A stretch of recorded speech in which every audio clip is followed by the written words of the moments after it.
دربار عالیہ موری شریف، دربار عالیہ وادی شریف، دربار عالیہ محبوب آباد شریف، جیوے جیوے مرشد جیوے، جیوے جیوے مرشد جیوے، جیوے جیوے مرشد جیوے، ہو اللہ ہو اللہ ہو اللہ ہو اللہ ہو اللہ ہو اللہ ہو۔ تو اس لیے شکر الحمدللہ اس لیے کہلوایا کہ دنیا میں نعمتیں کتنی ہیں کوئی گن سکتا ہے؟ نہیں گن سکتا۔ باوجود اتنی ترقی کرنے کے بہت زیادہ آلات الحساب بن گئے، کمپیوٹر بن گئے، کیلکولیٹر بن گئے، لیکن وَإِن تَعُدُّوا نِعْمَتَ اللَّهِ لَا تُحْصُوهَا، اگر تم اللہ کی نعمتوں کو گنو تمہاری گنتی ختم ہو جائے گی، اس کی نعمتیں پھر بھی ختم ہو جائیں گی۔ لیکن ساری نعمتوں کا ڈھیر ایک طرف اور مل گئے مصطفیٰ، فضل رب العلا، اور کیا چاہیے؟ مل گئے مصطفیٰ، اور کیا چاہیے؟ یہ ایک طرف یہ سب سے بڑی نعمت ہے کہ ہمیں سرکار کا امتی بنا دیا، ہمیں حضور کا کلمہ نصیب ہو گیا، دلوں میں حضور صلی اللہ علیہ وسلم کی محبت نصیب ہو گئی۔ تو جس محفل و مجلس میں ذکر خدا بھی ہو جائے، ذکر مصطفیٰ کریم صلی اللہ علیہ وسلم بھی ہو جائے، پھر کیا انعام ملتا ہے؟ آئیے حدیث مصطفیٰ کی طرف۔ میرے آقا کریم صلی اللہ علیہ وسلم اپنے سرکار اپنے جو حجرہ مبارک میں ہیں، سرکار کے صحابہ مسجد نبوی میں گول دائرہ بنا کر بیٹھے ہوئے ہیں، نماز کا قریب قریب کوئی وقت بھی نہیں ہے، نماز کا قریب قریب کوئی وقت بھی نہیں ہے۔ میرے آقا صلی اللہ علیہ وسلم کا جو اس معمول مبارک تھا کہ آپ ایک چادر مبارک اوپر اٹھتے تھے، سرکار نے چادر مبارک اس دن مکمل اوڑی نہیں ہوئی، سرکار حجرہ مبارک سے بڑی تیزی سے تشریف لائے اور چادر مبارک کچھ کندھے پر ہے اور کچھ زمین کے ساتھ گھسٹ رہی ہے، اور صحابہ سے آ کر فرماتے ہیں ما اجلسکم، ما اجلسکم، تم یہاں کیوں بیٹھے ہو؟ تم کیوں بیٹھے ہو؟ ایک سوال ہے نا، ما اجلسکم، دیکھو نماز کا وقت بھی قریب نہیں، اذان بھی نہیں ہوئی، ما اجلسکم، تم کیوں بیٹھے ہو؟ صحابہ نے عرض کیا کہا جلسنا نذکر اللہ ونحمدہ لقد من اللہ علینا بکم، عرض کی ہم یہاں اس لیے بیٹھے ہیں تاکہ اللہ کا ذکر بھی کریں اور ساتھ اس کا تذکرہ کریں کہ ہم پر کتنا احسان ہوا کہ آپ جیسے محبوب ہمیں مل گئے۔ صحابہ کیا کام کر رہے ہیں؟ دو کام کر رہے ہیں، جلسنا نذکر اللہ ونحمدہ لقد من اللہ علینا بکم، ہم یہاں اس لیے بیٹھے ہیں تاکہ رب کا ذکر بھی کریں، اس کے محبوب کا ذکر بھی کریں۔ میرے آقا صلی اللہ علیہ وسلم نے پھر فرمایا ما اجلسکم، تم یہاں کیوں بیٹھے ہو؟ صحابہ نے وہی جواب عرض کیا۔ تیسری بار میرے آقا صلی اللہ علیہ وسلم نے پھر پوچھا، تیسری بار بھی آقا صلی اللہ علیہ وسلم صحابہ نے وہی عرض کیا۔ حضور صلی اللہ علیہ وسلم نے فرمایا کہ ابھی ابھی میرے حجرے میں جبریل امین آئے ہیں، رب کا سلام بھی لائے ہیں، ساتھ پیغام بھی لائے ہیں۔ ابھی ابھی میرے حجرے میں جبریل امین آئے ہیں، رب کا سلام بھی لائے ہیں، ساتھ پیغام بھی لائے ہیں۔ پیغام یہ لائے ہیں کہ یا رسول اللہ صلی اللہ علیہ وسلم، آپ کا رب اس وقت فخر کر رہا ہے آپ کے ان غلاموں پر جو مسجد میں بیٹھے کام کر رہے ہیں۔ اب یہاں غور کیجئے، اگر محفل و مجلس میں صرف ذکر الہی ہو تو گناہ معاف ہوتے ہیں، ہے یہ بھی بڑا انعام۔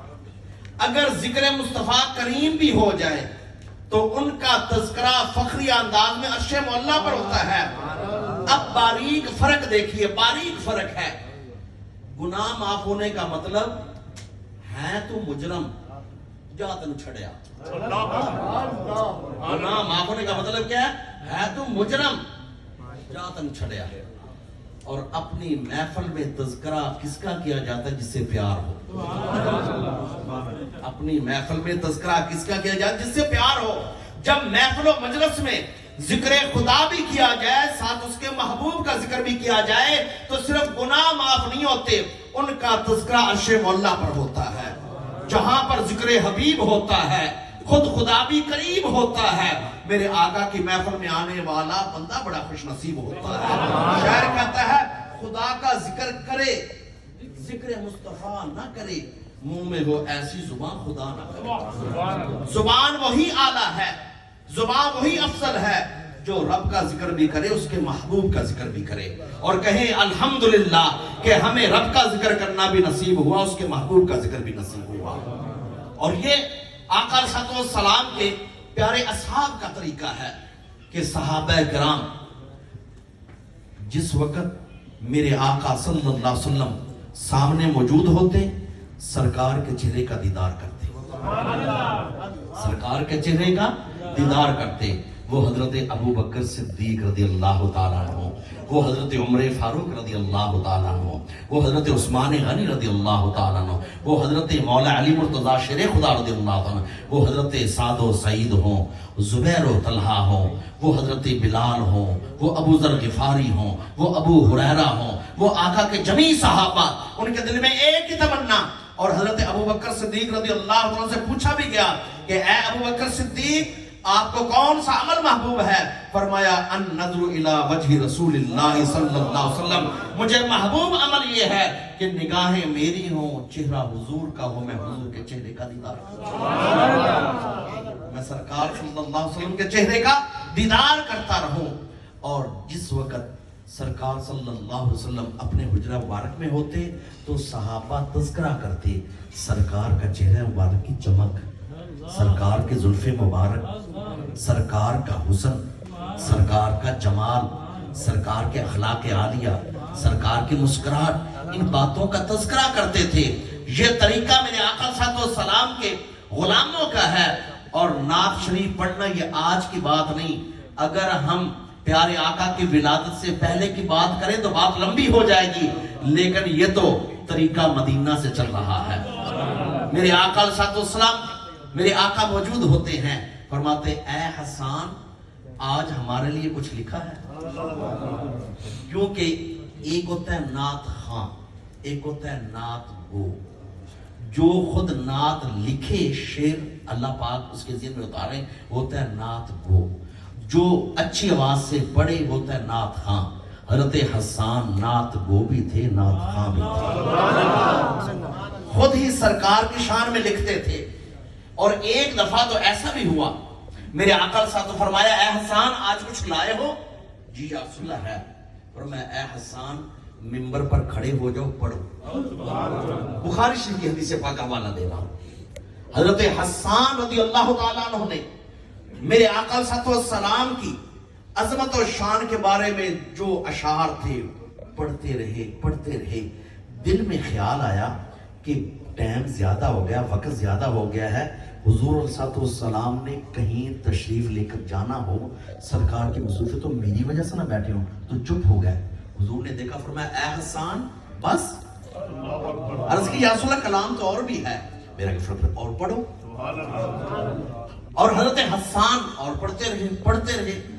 پھر دوسری دفعہ یہ خیال آیا کہ میری وجہ سے سرکار علیہ الصلوۃ والسلام کو تکلیف نہ محسوس ہو, چپ ہو گیا. حضور نے فرمایا اے حسان بس. عرض کی یا رسول اللہ اور بھی ہیں اشعار. میرے آقا نے فرمایا اے حسان پڑھو. جب تو پڑھتا جاتا ہے جبریل امین بھی تیری تائید کرتا جاتا ہے, جبریل امین بھی تیری تائید کرتے رہتے ہیں. حضرت حسان کا کلام تو بہت ہے, لیکن آپ کا جو نا بہت ہی مشہور زمانہ, وَأَحْسَنُ مِنْكَ لَمْ تَرَ قَطُّ عَيْنِي, وَأَحْسَنُ مِنْكَ لَمْ تَرَ قَطُّ عَيْنِي, وَأَجْمَلُ مِنْكَ لَمْ تَلِدِ النِّسَاءُ, خُلِقْتَ مُبَرَّأً مِنْ كُلِّ عَيْبٍ كَأَنَّكَ قَدْ خُلِقْتَ كَمَا تَشَاءُ. 4 مصرے بولے. فرمایا میری آنکھوں نے, بات اپنی ذات سے شروع کی, میری آنکھوں نے آج تک آپ جیسا حسین ترین دیکھا نہیں. آج تک آپ جیسا حسین ترین دیکھا نہیں. دوسرا مصرع, کوئی کہہ سکتا تھا نا کہ یار تیری آنکھ نے نہ دیکھا ہو, دنیا کے کسی خطے میں ہو, تیری آنکھ نے کون سی پورا دنیا دیکھی ہے؟ آپ نے فرمایا اجمل منک لم تلد النساء, کائنات میں کسی ماں نے جنا بھی نہیں, کائنات میں کسی ماں نے جنا بھی نہیں ہے. تیسرا مصرع, خلقت مبرأ من کل عیب, اللہ پاک نے آپ کو ہر عیب سے پاک آپ نے کمی رکھی نہیں، آپ نے کمی رکھی نہیں. اور آخری مصرع کأنک قد خلقت کما تشاء، اپنا عشق بیان کر رہے ہیں. مجھے تو ایسے لگتا ہے کأنک، گویا کہ آپ تو اپنی مرضی کے مطابق بنے ہیں. دیکھیں بات، زمانے بدل سکتے ہیں، صدیاں بدلی ہیں، زمانے بدلے ہیں، زبانیں بدلی ہیں، عقیدہ نہیں بدلا. حضرت حسان بھی کہتے ہیں سرکار جیسا کوئی نہیں. اردو والا بھی یہی کہتا ہے اب میری نگاہوں میں جچتا نہیں کوئی، جیسے میری سرکار ہیں ایسا نہیں کوئی. اے شوق نظر دیکھ مگر دیکھ ادب سے، سرکار کا جلوہ ہے تماشا نہیں کوئی. اور یہی پنجابی والا بھی کہتا ہے حسینہ جمیلہ دا منہ موڑ دیتا، سونا محمد بنا کے قلم توڑ دیتا. یہی بات کہتے ہیں، فرماتے ہیں گولڈے کے تاجدار بھی کوئی مثل نے ڈھولن دی، چپ کر مہر علی اتنے جا نہیں بولن دی. اور پیر صاحب نے اور بھی بات سمجھائی. آپ نے فرمایا کوئی مغزی چولے دی، ایویں کملی دنیا ریس کرندی ڈھولے دی. کہیں اپنی انگلیوں کو دیکھ کر یہ نہ کہنا تیری بھی 10 انگلیاں تو سرکار کی بھی 10 انگلیاں، یہ مشابہتیں نہ سوچنا. تیری انگلی، تیرے ہاتھ اور سرکار کے ہاتھ کی طاقت اور. کیسے؟ میرے آقا علیہ الصلوۃ والسلام کی انگلی مبارک اگر پنگوڑے میں اٹھے تو چاند رقص کرے، اگر صفا پہاڑی پر اٹھے چاند تو ٹکڑے ہو جائے. جب ہاتھ مبارک مدینہ طیبہ میں مقام صحابہ پر اٹھے تو ڈوبا ہوا سورج بھی وقت عصر پر آ جائے. اور تیری آنکھ تو دیوار کے پار نہ دیکھے، میرے آقا علیہ الصلوۃ والسلام تو جنت کے نظارے بھی یہاں بیٹھ کر. میرے آقا زمینوں کی خبریں بھی رکھتے ہیں، زمانوں کی خبریں بھی رکھتے ہیں. اور آقا علیہ الصلوۃ والسلام کی عظمت و شان کے بارے میں یاد رکھیے کہ کائنات میں حضور جیسا نہ کوئی آیا، نہ ہے، نہ ہوگا. یہ الفاظ مبارک حضرت علی مرتضیٰ آپ نے فرمایا لم ارا مثلہ قبلہ ولا بعدہ. فرمایا ہم نے تو حضور جیسا نہ کوئی پہلے دیکھا تھا نہ بعد میں. اور یاد رکھیے رب تعالیٰ کو حضور کا ذکر پسند کیوں ہے؟ کیونکہ محبوب خدا ہے، محبوب خدا ہے. اور دیکھیے دنیا میں ضابطہ یہ ہے کہ پیار والے کا ذکر کرو تو پیار والا راضی ہوتا ہے.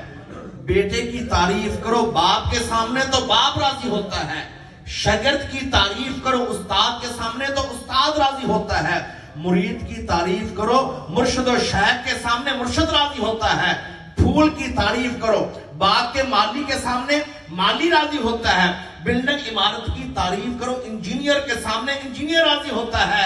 دبئی کی سرزمین پر بیٹھ کر محبوب خدا کا ذکر کرنے والوں خدا عرش مولا پر راضی